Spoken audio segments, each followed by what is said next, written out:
Honeymoon murder, పెరుగుల విషం కలిపి చంపుడు, selfie తీసుకుందామని నదిల నెట్టేశుడు, సాంబార్ల పురుగుల మందు, ఇవన్నీ అయిపోయినాయి. ఇప్పుడు డోర్ డెలివరీ మర్డర్ జరిగింది.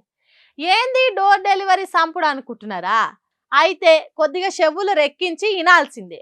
ఆంధ్రప్రదేశ్ రాష్ట్రం నంద్యాల జిల్లా నూనెపల్లి అనే ఊర్లో ఉండే రమణయ్య 20 ఏండ్ల కింద పిడుగురాళ్లలుండే రమణమ్మను పెళ్లి చేసుకున్నాడట.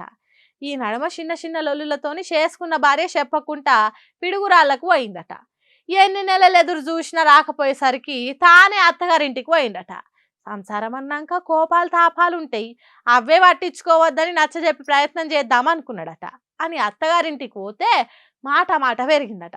భర్త మీద పీకల్లోతు కోపంతోనున్న భార్య తమ్ముతో కలిసి భర్త కండ్లల్లో కారం కొట్టి పొట్టు పొట్టు కొట్టిందట.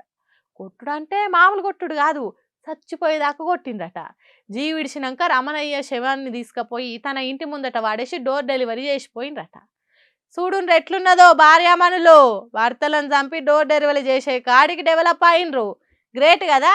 ఈ కలియుగంలా ఇంకెన్ని చూడాలనో ఏమో పోన్రి.